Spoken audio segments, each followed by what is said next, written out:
జగన్ వేసాడా, జగన్ డబ్బులు పడ్డాయా అని మూడొచ్చి భార్యని అడగటం, భార్య పక్కన వాడితో ఏందా నీకు పడిందా, ఇవాళ నాకు పడింది, రేపు నీకు పడుద్దేమో లేవే అని మాట్లాడుకోవడం అనేది 3వ ఏడాదికి ఇంకా సంబరం నడిచింది.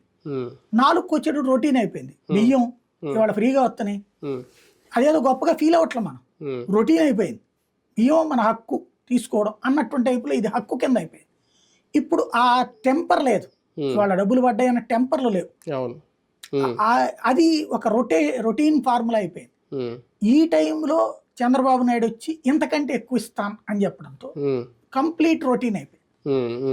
ఒక రకంగా బాబు గారు చేయకపోవడం, బాబు గారి మీద నమ్మకం కోల్పోవడం కూడా 2019లో జగన్కి కలిసి వచ్చింది అనేది ఒకటి, అంటే 14 చేయడం, ఇప్పుడు కూడా అదే కలిసి రాబోతుందా చూడాలి. అది ఇప్పుడు జగన్ నాకు తెలిసి నేను అతని మనస్తత్వాన్ని అర్థం చేసుకున్నంత వరకు చంద్రబాబు నాయుడు ఏంటంటే 10 చోట్ల నుంచి కాపీ కొట్టి తనని చెప్తాడు. ఇప్పుడు లైక్ మైక్రోసాఫ్ట్ ఎవడో కనిపెడతాడు, ఆడొచ్చి నా దగ్గర నేర్చుకున్నాడు అంటాడు. ఏనాడో సాఫ్ట్వేర్ కంపెనీలు ఉంటాయి, అసలు సాఫ్ట్వేర్ తీసుకొచ్చిన పితామహుడి నేనని ఇక్కడ అట్లాగా ఉంటాయి. బట్ ఇతనిది అట్లా కాదు, ఇతను ముద్రలు వేసుకుంటాడు, తనది తనే ముద్ర ఉంటాడు, తన ముద్ర అనుకో.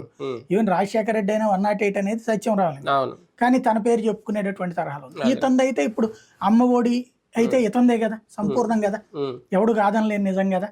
అట్లాగే ఈ చేయూత అనేటువంటిది ఇతందే కదా, కాపు నేస్తం, నాడు నేడు ఇవన్నీ అతనియే కదా. కాబట్టి ఇతని పథకాలు ఇతను ఎవరిదో కాపీ కొట్టి తన